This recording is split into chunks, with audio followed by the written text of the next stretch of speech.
ماہ ذوالحجۃ الحرام، اس کے ساتھ اسلامی تاریخ کی بہت سی یادیں وابستہ ہیں۔ انہی یادوں میں سے ایک یاد وہ بھی ہے کہ جس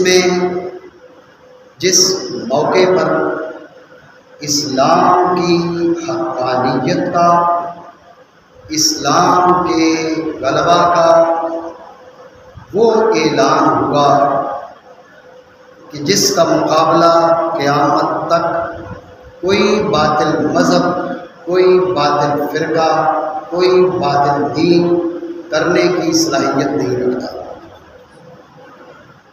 آپ غور کیجئے، جب آپ کا کسی شخص سے مقابلہ ہوتا ہے، دلائل کے میدان میں، بحث میں مقابلے بازی ہوتی ہے، تو ایسا کم ہوتا ہے کہ آپ کا مقابل اپنی مرضی سے اپنی ہار تسلیم کر لے۔ رحمت عالم صلی اللہ تعالیٰ علیہ وآلہ وسلم، آپ نے اپنی مدنی حیات مبارکہ میں کفار مشرکین کے ساتھ ان کے خلاف کئی جنگیں لڑی، لیکن جنگ میں پسپائی کے باوجود، شکست خوردہ ہونے کے باوجود کفار اور مشرکین اپنی ہار تسلیم نہیں کیا کرتے تھے۔ ان کی کوشش رہتی تھی کہ دوبارہ تیاری کر کے مقابلے کی کوشش کریں، وہ مقابلہ کر سکے یا نہیں کر سکے یہ ایک الگ موضوع ہے، لیکن کفار اور مشرکین جنگ کے باوجود پھر سے سر اٹھانے کی کوشش ان کی رہا کرتی تھی۔ لیکن اسلام کی حقانیت، اسلام کے غلبہ کا ایک موقع وہ بھی آیا کہ جب مقابلہ کرنے والے، سامنے آنے والے کفر کے نمائندے، ان لوگوں نے اپنی مرضی سے اپنا سر جھکایا اور تسلیم کیا کہ ہم اس دین حق اور دین اسلام کے مقابلے کی صلاحیت نہیں رکھتے۔ یہ موقع کون سا تھا؟ یہ موقع وہ ہے جسے ہم مباہلہ کے نام سے یاد کرتے ہیں۔ ذوالحجہ کا آخر ہے، ذوالحجہ کے اواخر ہیں، مختلف وفد میرے آقا رحمت عالم صلی اللہ تعالیٰ علیہ وآلہ وسلم آپ کے پاس حاضر ہوتے ہیں، کچھ معلومات لیتے ہیں، کچھ لوگ کلمہ پڑھتے ہیں۔ انہی وفدوں کے اندر ایک وفد تھا نجران کے عیسائیوں کا۔ بعض روایات میں یہ ہے کہ رحمت عالم صلی اللہ تعالیٰ علیہ وآلہ وسلم آپ نے خود نجران کے عیسائیوں کو خط لکھا۔ بعض روایات میں یہ ہے کہ حضور نے انہیں خط لکھا، اور بعض میں خط کا ذکر نہیں ہے۔ جن روایات میں یہ ہے کہ رسول اللہ صلی اللہ تعالیٰ علیہ وآلہ وسلم نے نجران کے عیسائیوں، ان عیسائیوں کے جو پیشوا تھے، پادری تھے، ان کی جانب خط لکھا۔ خط ان لوگوں نے پڑھا، پڑھنے کے بعد ان پر لرزہ طاری ہو گیا، خوف طاری ہو گیا۔ اپنی قوم کے جو سمجھدار لوگ تھے، ان سمجھدار لوگوں میں ایک نام شرحبیل بن وداع کا بھی آتا ہے، کچھ اور نام بھی آتے ہیں۔ انہیں بلایا گیا۔ عیسائی پادریوں نے اپنی قوم کے سمجھدار لوگ، صاحب رائے لوگ، صاحب مشورہ لوگ، ان کو بلایا، ان سے مشورہ کیا۔ یہ خط ہمارے پاس آیا ہے، اس میں یہ باتیں درج ہیں، اب بتاؤ کیا کرنا ہے۔ شرحبیل بن وداع اسے بلایا جا رہا ہے، عیسائی پادری نجران کا شرحبیل کو بلاتا ہے۔ شرحبیل حاضر محفل، حاضر مجلس۔ شرحبیل نے کہا سنو، جب شرحبیل کے سامنے سارا مقدمہ پیش کیا گیا، شرحبیل نے کہا سنو، تم جانتے ہو اللہ رب العالمین نے اولاد اسماعیل کے اندر ایک نبی آخر الزمان مبعوث کرنے کا وعدہ کیا ہے۔ یہ بات تم تورات میں پڑھ چکے ہو، یہ بات تم انجیل میں پڑھ چکے ہو۔ جس ہستی نے یہ خط لکھ کر بھیجا ہے، تمہارے پاس کیا دلیل ہے کہ یہ ہستی وہ ہستی نہیں جس کا وعدہ کیا گیا؟ ایسا بھی تو ہو سکتا ہے کہ یہ وہی ہستی ہو جس کا اللہ رب العالمین نے اولاد اسماعیل میں بھیجنے کا وعدہ کیا ہو، اور یہ ہستی ہے بھی اولاد اسماعیل سے، لہٰذا ہو سکتا ہے یہ اللہ کے آخری نبی اور اللہ کے سچے نبی ہو۔ شرحبیل بن بدع نے کہا مقابلہ نہیں کیا جا سکتا، اگر بات ہوتی دنیا کی، میں صاحب رائے ہوں، میں مشورہ دے سکتا ہوں، میرے پاس سمجھداری ہے، عقل و دانش ہے، لیکن دنیا کے معاملات میں یہ مسئلہ نبوت کا ہے، اس کا مقابلہ نہیں کیا جا سکتا۔ پادری راضی نہیں ہوا، شرحبیل کا یہ مشورہ، پادری راضی نہیں ہوا۔ پادری نے کچھ اور سمجھدار لوگ بلائے، جس کو بلایا جا رہا ہے وہ یہی جواب دے رہا ہے جو جواب شرحبیل نے دیا۔ آخرکار ان کی مشاورت اس بات پہ ہوتی ہے کہ ایک وفد بھیجتے ہیں، اپنے نمائندے بھیجتے ہیں اس ہستی کے پاس جن کا یہ خط ہے، اور جا کر معلومات لیتا ہے۔ اب چنے ہوئے لوگ نجران کے عیسائیوں میں سے جو سب سے بڑی پوسٹ پر جو شخص تھا، اس کو وہ لوگ سید کا نام دیتے تھے، اس کے بعد جس کا مرتبہ آتا تھا اسے عاقب کا نام دیتے تھے۔ یہ کئی ایک لوگ، یعنی نجران کے عیسائیوں کا سید، نجران کے عیسائیوں کا عاقب، اور کئی لوگ 10 سے زائد لوگوں کا یہ وفد بن کر رحمت عالم صلی اللہ تعالیٰ علیہ وآلہ وسلم آپ کے پاس حاضر ہوتے ہیں۔ عصر کے بعد کا وقت ہے، یہ لوگ مسجد کے اندر آتے ہیں، ان کی عبادت کا وقت ہو چکا ہے۔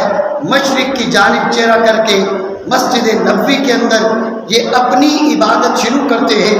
صحابہ کرام رضی اللہ تعالیٰ عنہ ان کا یہ ارادہ بنتا ہے ان کو ہم ان کی عبادت سے روکیں، کیونکہ مسجد اللہ کا گھر ہے، آل اسلام کی بنائی ہوئی ہے، اس کے اندر عبادت آل اسلام کے طریقے پر ہوگی۔ عیسائیوں کو اس کے اندر عبادت کی اجازت نہیں دی جا سکتی۔ صحابہ کرام کا یہ ارادہ بنتا ہے، اسلام کی نرمی دیکھے میرے آقا رحمت عالم صلی اللہ تعالیٰ علیہ وآلہ وسلم، آپ نے صحابہ کو روک دیا اور فرمایا یہ اللہ کی عبادت کر رہے ہیں، انہیں عبادت کرنے دی جائے۔ ان لوگوں نے اپنی عبادت پوری کی۔ اس کے بعد مشاورت کا سوال و جواب کا مرحلہ شروع ہوتا ہے۔ ان لوگوں نے کئی سوالات رحمت عالم صلی اللہ تعالیٰ علیہ وآلہ وسلم کے سامنے پیش کیے۔ ان سوالات میں انہوں نے یہ بھی کہا، انہوں نے کہا ہمیں پتہ چلا ہے کہ آپ ہمارے صاحب کو، ہمارے بندے کو گالیاں دیتے ہیں۔ رحمت عالم صلی اللہ تعالیٰ علیہ وآلہ وسلم نے فرمایا کون تمہارا بندہ؟ انہوں نے کہا عیسیٰ، انہیں آپ گالیاں دیتے ہیں۔ رسول اللہ صلی اللہ تعالیٰ علیہ وآلہ وسلم نے فرمایا کون سی گالی دی؟ انہوں نے کہا آپ انہیں بندہ کہتے ہیں، بندہ، انہو عبد، آپ انہیں عبد کہتے ہیں۔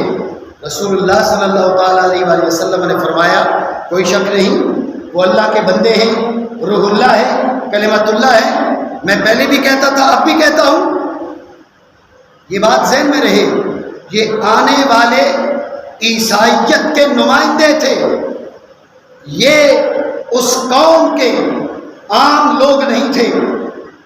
دینداری کے لحاظ سے، سمجھداری کے لحاظ سے، دینی معلومات کے لحاظ سے یہ لوگ اپنے دین کی پوری سمجھ اور اپنے دین کی حقانیت اور سچائی کے لیے ان کا دین حق تھا یا نہیں تھا یہ ایک الگ مسئلہ ہے، لیکن یہ لوگ اپنے دین کی سچائی کے لیے ان کے پاس انگنت یہ دلائل قائم کیا کرتے تھے۔ اس لیے انہوں نے رحمت عالم صلی اللہ تعالیٰ علیہ وآلہ وسلم آپ کے سامنے یہ سوال رکھا، اگر عیسیٰ بندے ہیں کوئی اور بندہ دکھاؤ جو بغیر باپ کے پیدا ہوا ہو۔ اگر عیسیٰ کو عبد کہتے ہو، روح اللہ کہتے ہو، عبداللہ کہتے ہو، کلمت اللہ کہتے ہو، تو کیا کوئی اور بندہ ایسا ہے جو بغیر باپ کے پیدا ہوا؟ رحمت عالم صلی اللہ تعالیٰ علیہ وآلہ وسلم کی شان رب نے خود بیان کی، وَمَا يَنطِقُ عَنِ الْهَوَىٰ إِنْ هُوَ إِلَّا وَحْيٌ يُوحَىٰ۔ حضور نے فرمایا اس کا جواب رب دے گا، انتظار کرو۔ اللہ رب العالمین نے جبریل کو بھیج دیا، جبریل آتے ہیں، ان مثل عیسیٰ عند اللہ کا مثل آدم۔ حبیب پیارے انہیں کہو، تم یہ سوال کرتے ہو اگر عیسیٰ اللہ کا بندہ ہے تو کوئی اور مثال لاؤ جو بغیر باپ کے پیدا ہوا ہو۔ ارے سنو، آدم کو جانتے ہو، عیسائیوں آدم کو مانتے ہو، تم بھی مانتے ہو آدم بغیر باپ کے پیدا ہوئے، ہم بھی مانتے ہیں آدم بغیر باپ کے پیدا ہوئے۔ اگر آدم بغیر باپ کے پیدا ہو کر عبداللہ ہو سکتے ہیں تو حضرت عیسیٰ بھی بغیر باپ کے پیدا ہو کر عبداللہ ہو سکتے ہیں۔ یہ باتیں رحمت عالم صلی اللہ تعالیٰ علیہ وآلہ وسلم آپ نے ان کے سامنے پیش کی۔ سوالات و جوابات کا سلسلہ طویل ہوا، لیکن عیسائیوں کے یہ لوگ جانتے تھے آج کی ہار ہمیشہ کی ہار ہے۔ جملے پہ توجہ رہے، آج کی ہار ہمیشہ کی ہار ہے، اس لیے کہ ہم عیسائیوں کے نمائندے، ہمارے سامنے اسلام کا نمائندہ، دین حق کا نمائندہ، سچے دین کا نمائندہ، رب کے دین کا نمائندہ، رب کا نبی، رب کا رسول، ان کے سامنے ہارنے کا مطلب یہ ہے قیامت تک کے لیے ہار جانا۔ اس لیے وہ کوئی نہ کوئی دلیل، کوئی نہ کوئی شبہ وارد کرتے جا رہے تھے۔ یہ سلسلہ کئی دنوں تک طویل ہو گیا، میں اس کی مزید تفصیلات کی طرف نہیں جانا چاہتا، وقت کے دامن میں اس کی گنجائش نہیں، اختصار کرتا ہوں۔ آخر کار جب سوالات کا سلسلہ لمبا ہوا، جو طلبہ ہیں وہ اس بات پہ غور کریں، مباہلہ کا مرحلہ اقامت حجج کے بعد آتا ہے، دلائل براہین پیش کر دیے جائیں، دلائل و براہین کے پیش کر دیے جانے کے بعد اب مرحلہ آتا ہے تو مباہلہ کا مرحلہ آتا ہے۔ مباہلہ کا مرحلہ پہلے اور مناظرہ مباحثہ کا مرحلہ بعد میں۔ ترتیب طبعی مباہلہ اور مناظرہ کی یہ نہیں ہے، بلکہ ترتیب طبعی مناظرہ اور مباہلہ کی یہ ہے، پہلے مناظرہ ہوگا، پہلے مباحثہ ہوگا۔ آپ کا مقابل فریق اگر کسی بات کو تسلیم کرنے کی جانب نہیں آتا، وہ اپنے جھوٹ اور اپنی غلطی کے اعتراف کی جانب نہیں آتا، اب اس کو چیلنج دیا جاتا ہے کہ مناظرہ تو نہیں کر سکتا تو آ میدان مباہلہ میں اتر، میں تمہارے ساتھ مباہلہ کرنے کو تیار ہوں۔ میری بات آپ سمجھ رہے ہیں؟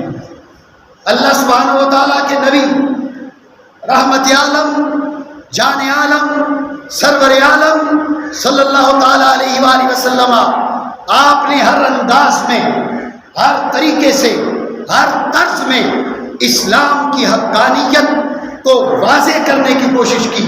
اس کو مناظرہ کی صورت دی جائے، اس کو مباحثہ کی صورت دی جائے، اس کو قتال اور جنگ اور جہاد کی صورت دی جائے، ہر صورت کو میرے آقا نے اختیار فرمایا۔ ان ساری صورتوں کے بعد جس صورت کا نمبر آتا ہے اس صورت کو مباہلہ کہتے ہیں، اس کو مباہلہ کہتے ہیں۔ اللہ رب العالمین نے اپنے حبیب سے فرمایا، حبیب پیارے علم آ چکا، دلائل ہو چکے، باتیں ہو چکی، عیسائی اپنی غلطی، اپنا جھوٹ، ان کے پاس دلیل کا جواب نہیں ہے۔ انہوں نے سوال کیا، انہوں نے کہا کوئی مثال پیش کریں، کوئی اور ایسی مثال کہ بغیر باپ کے کوئی پیدا ہوا ہو۔ آپ نے مثال پیش کر دی، انہوں نے جو جو سوالات قائم کیے، آپ نے ان سوالات کے جوابات دے دیے۔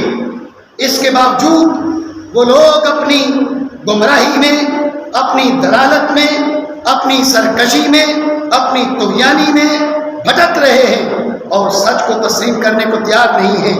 لہٰذا انہیں اب دعوت دو مباہلہ کی اور انہیں کہو فَقُلْ تَعَالَوْا نَدْعُ أَبْنَاءَنَا وَأَبْنَاءَكُمْ وَنِسَاءَنَا وَنِسَاءَكُمْ وَأَنفُسَنَا وَأَنفُسَكُمْ۔ تم جب دلائل کی زبان نہیں مانتے تو آ جاؤ، اللہ کے دربار میں بیٹھتے ہیں، لیکن اکیلے اکیلے نہیں بیٹھتے۔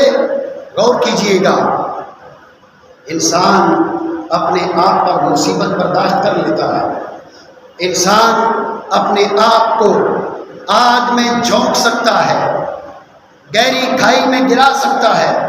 بعض اوقات انسان کی زندگی میں وہ موڑ آ جاتا ہے، وہ مرحلہ آ جاتا ہے جس موڑ پر اور جس مرحلے پر انسان کو معلوم ہوتا ہے کہ یہاں میری تباہی ہے، یہاں میری بربادی ہے، یہاں میری ہلاکت ہے، لیکن اپنی بات کو بات پر قائم رہنے کے لیے وہ آگ میں کود جاتا ہے۔ لیکن کبھی ایسے نہیں ہوتا کہ انسان اپنی زبان کو باقی رکھنے کے لیے اپنی اولاد کو اٹھا کر آگ میں ڈال دے، اپنے اہل خانہ کو اٹھا کر آگ میں ڈال دے۔ ایسا کبھی نہیں ہوتا۔ انسان اہل خانہ کے لیے اپنی جان قربان کر دیتا ہے، اپنی اولاد کے لیے اپنی جان کی بازی لگا دیتا ہے۔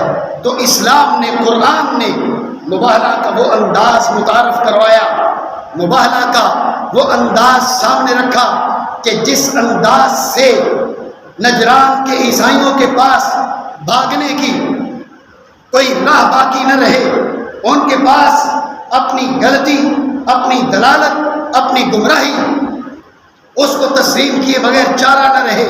اسلام نے وہ انداز مباہلہ کا متعارف کرایا اور فرمایا حبیب پیارے ان سے کہو تعالو، آ جاؤ، ندعو ابناءنا وابناءکم، بیٹے ہمارے بھی آئیں گے، بیٹے تمہارے بھی آئیں گے، ونساءنا ونساءکم، تمہاری عورتیں بھی آئیں گی، عورتیں ہماری بھی آئیں گی، وانفسنا وانفسکم، تم خود بھی آؤ گے، ہم خود بھی آئیں گے۔ اب آ کر مل بیٹھیں گے اور اس کے بعد ثم نبتہل فنجعل لعنت اللہ علی الکاذبین، اللہ کے دربار میں گر گرائیں گے، ہاتھ اٹھا کر دعا کریں گے، اے اللہ ہم میں سے جو جھوٹا ہے اس پر لعنت بھیج، اسے تباہ کر، اسے برباد کر۔ ہم مل کر دعا کریں گے، تم دعا کرنا، ہم امین کہیں گے، ہم دعا کریں گے، تم امین کا کہنا۔ سچائی کا، حقانیت کا فیصلہ اگر مباحثے سے نہ ہو سکا، مناظرے سے نہ ہو سکا، دلائل سے نہ ہو سکا، تو اللہ کے دربار میں بیٹھ کر جب دعا کریں گے تو سچائی کا فیصلہ ادھر ہی ہو جائے گا۔ تیار ہو گئے؟ رحمت عالم صلی اللہ تعالیٰ علیہ وآلہ وسلم نے انہیں مباہلے کی دعوت دی۔ بعض روایات میں یہ بھی ہے کہ ان کے اندر یہودی بھی موجود تھے، لیکن مشہور یہ ہے کہ یہ مباہلہ نجران کے عیسائیوں سے ہوا۔ جن روایات میں ہے کہ وہاں یہودی بھی موجود تھے، انہوں نے، ان روایات میں یہ بھی ملتا ہے، انہوں نے رحمت عالم صلی اللہ تعالیٰ علیہ وآلہ وسلم آپ سے گزارش کی ہمیں چند دن کی مہلت دی جائے، ہم مشورہ کر لیں۔ ارد گرد جتنی یہود کی آبادیاں آباد تھیں، کیونکہ یہ واقعہ مدینہ طیبہ کا، مدینہ مشرفہ کا، انہوں نے ارد گرد جو بنو نذیر کے یہودی تھے، بنو قریظہ، ان یہود سے مشورہ کیا کہ بتاؤ ہمیں مباہلہ کرنا چاہیے یا نہیں کرنا چاہیے۔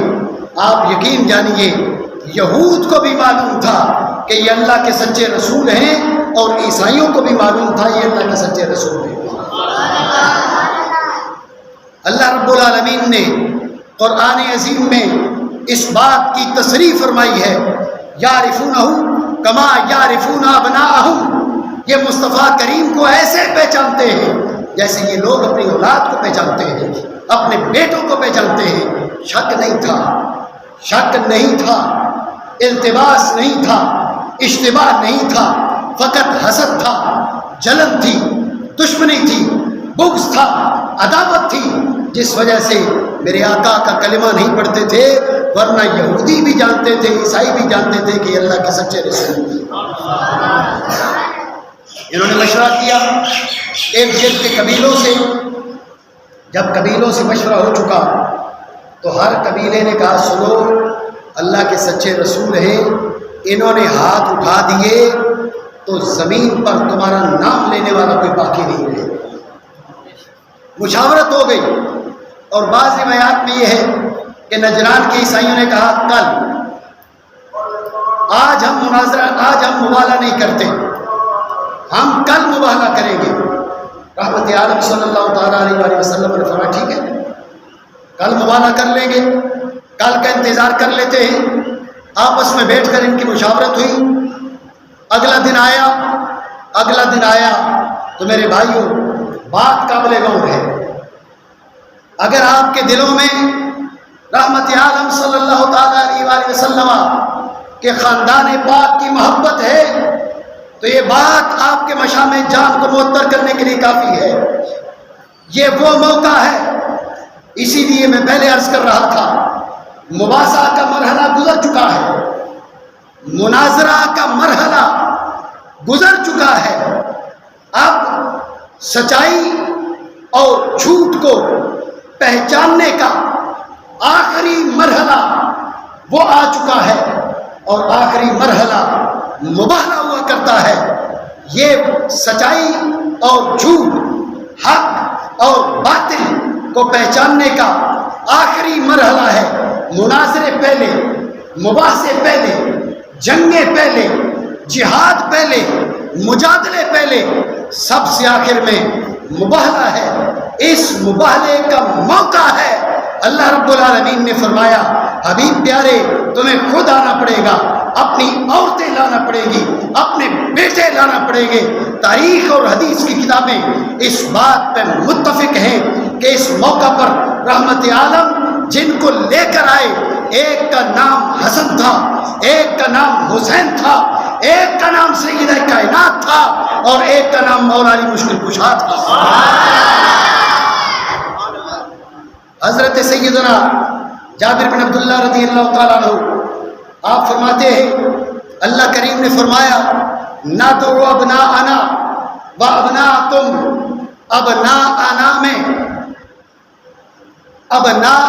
میں حسن ہیں اور حسین ہیں، وَنِسَاءَنَا وَنِسَاءَكُمْ، نساءنا میں توجہ ہے، نساءنا میں ابناءنا جمع ہے۔ آپ طلبہ بیٹھے ہوئے ہیں، آپ جانتے ہیں عربی زبان میں جمع 3 سے کم نہیں بولا جاتا۔ عربی زبان میں جمع کی ابتدا 3 سے ہوتی ہے، لیکن مصطفیٰ کریم اپنے 2 بیٹے لے کر آتے ہیں۔ ابناءنا کے موقع پر 2 بیٹے لاتے ہیں۔ رب کہتے ہیں ابناءنا، ہمارے بیٹے جو کم از کم 3، مصطفیٰ کریم اپنے 2 بیٹے لا کر بتا دیتے ہیں کہ یہ 2 بیٹے، یہ 2 ہو کر بھی جمع کے معنی کو پورا کرنے کے لیے کفایت کرتے ہیں۔ اس کے بعد یہاں پر یہ کہا جا سکتا تھا چونکہ رحمت عالم کے اور بیٹے نہیں تھے، اس لیے رسول اللہ صلی اللہ تعالیٰ علیہ وآلہ وسلم اپنے فقط 2 بیٹے امام حسن کو اور امام حسین کو لے کر آئے۔ اگلا مرحلہ نساءنا کا ہے۔ رحمت عالم صلی اللہ تعالیٰ علیہ وآلہ وسلم آپ کی ازواج مطہرات رضی اللہ تعالیٰ عنہن و سلام اللہ تعالیٰ علیہن آپ کثرت کے ساتھ موجود ہیں۔ نساءنا کا معنی ازواج مطہرات کو ساتھ لا کر پورا کیا جا سکتا ہے، لیکن رحمت عالم اس موقع پر لاتے ہیں تو فقط ایک عورت کو، اور وہ عورت سیدہ کائنات فاطمہ زہرا کی ہستی، جہاں یہ بتا دیتے ہیں کہ میری یہ ایک بیٹی نساءنا کی نمائندگی کے لیے اکیلی کافی ہے۔ آپ سمجھ رہے ہیں بات کو؟ غور کیجیے۔ عورتیں 2 ہی قسم کی ہیں، ایک وہ عورتیں جن کی نسبت مصطفیٰ کی جانب، ایک وہ عورتیں جو اس لائق نہیں ہیں کہ ان کی نسبت مصطفیٰ کی جانب ہو۔ کائنات کی عورتوں کی دو ہی قسمیں ہیں، ایک وہ عورتیں ہیں جن کی نسبت میرے آقا کی جانب، اور دوسری وہ ہیں جو اس لائق نہیں ہیں کہ ان کی نسبت میرے آقا کی جانب ہو سکے۔ بچہ مسلمان سمجھتا ہے کہ جن عورتوں کی نسبت میرے آقا کی جانب ہو سکتی ہے، ہوتی ہے، وہ عورتیں کائنات کی افضل ترین عورتیں ہیں۔ تو اب ساری عورتیں نہیں آئیں گی، یہ بات تو واضح ہے۔ وہ ساری عورتیں جن کی نسبت میرے آقا کی جانب ہے، وہ ساری نہ آ سکتی تھی، نہ انہوں نے آنا تھا۔ آنا کس نے تھا؟ ان میں سے نمائندہ عورت نے آنا تھا، ان میں سے نمائندہ عورت نے آنا تھا۔ جیسے ادھر سے نجران کے عیسائی سارے نہیں آئے، ان کے نمائندے آئے، ادھر سے مصطفیٰ کریم کی ذات اقدس کی جانب جتنی بھی کائنات کی منسوب عورتیں ہیں، ان کی نمائندہ عورتوں نے آنا تھا۔ ان سب کی نمائندگی کرنے اکیلی آتی ہیں، میرے آقا کی لخت جگر آتی ہے۔ بتا دیا یہ اکیلی پوری کائنات کی عورتوں کی نمائندگی کرنے کے لیے کافی ہے۔ جابر بن عبداللہ کہتے ہیں اب رہ گئے مولا علی علیہ السلام، رہ گئے مولا علی، نہ ابناء انا میں داخل نہ نساء انا میں داخل۔ میں کہتا ہوں تو لوگوں کو رافضیت سوجتی ہے، تو میں نے جابر بن عبداللہ سے پوچھا، جابر بن عبداللہ تو مصطفیٰ کا صحابی ہے، تیرے ابا بھی صحابی ہیں، تم بھی صحابی ہو، تمہارے ابا بھی صحابی ہیں، تو صحابی ابن صحابی ہے، تمہاری بدعقیدگی کا کسی کو شبہ نہیں ہو سکتا۔ تم بتاؤ کہ مولا علی ساتھ جا رہے ہیں، نہ ابنا میں جا رہے ہیں، نہ نساء میں جا رہے ہیں، مولا علی کو ساتھ لے جانے کا جواز کیسے بنتا ہے؟ جابر کہتے ہیں مولا علی جا رہے ہیں تو انفسنا میں جا رہے ہیں، مولا علی کو مصطفیٰ لے کے جا رہے ہیں انفسنا میں۔ بیٹوں میں حسن ہیں، بیٹوں میں حسین ہیں، نساء میں سیدہ کائنات ہیں، اور انفسنا ہم خود، ہماری ذاتیں، ہم خود، یا رسول اللہ آپ خود تو آپ جائیں۔ فرمایا علی دوجا نہیں ہے، علی بھی نفس رسول ہے، علی نفس رسول ہے۔ جابر بن عبداللہ کہتے ہیں مولا علی علیہ السلام کو انفسنا میں داخل کر کے رسول اللہ صلی اللہ تعالیٰ علیہ وآلہ وسلم لے کر گئے۔ تو چونکہ وقت اختتام کو پہنچا، میں گفتگو مکمل کرتا ہوں۔ آپ کی توجہ، عرض میں یہ کر رہا تھا کہ یہ اسلام کی حقانیت کا وہ موقع ہے کہ مواسے پیچھے، مناظرے پیچھے، مجادلے پیچھے، جنگیں پیچھے، یہ آخری مرحلہ تھا۔ اس آخری مرحلے میں رحمت عالم اسلام کی نمائندگی کے لیے پیش کرتے ہیں، ہوتے ہیں تو پنجتن پاک کی صورت میں، اور انہیں جب عیسائی دیکھتے ہیں تو خود مان جاتے ہیں۔ میں نے پہلے عرض کی تھی ضروری نہیں کہ آپ کا مخالف خود مان لے کہ وہ ہار چکا ہے۔ اس موقع پر اسلام کے مخالفین نے مانا کہ اگر انہوں نے دعا کی تو اللہ پہاڑوں کو جگہ سے ہٹا دے گا، اس لیے انہوں نے کہا جو یہ کہتے ہیں اس کو مان لیے جائے۔ انہوں نے رحمت عالم صلی اللہ تعالیٰ علیہ وآلہ وسلم سے عرض کی ہم مبالغہ نہیں کرتے، فیصلہ آپ پہ چھوڑتے ہیں، آپ جو چاہے فیصلہ فرما دیں۔ حضور نے فرمایا اسلام، جزیہ، تلوار، ان میں سے ترتیب سے جس کو چاہو منتخب کر لو۔ اسلام، جزیہ، تلوار۔ اسلام مولانا نہیں چاہتے تھے، تلوار سے وہ دعا کا مقابلہ نہیں کر سکتے تھے، وہ تلوار کا مقابلہ کیسے کرتے؟ اس لیے انہوں نے کہا ہم جزیہ دیں گے اور اپنی عیسائیت پر برقرار رہیں گے۔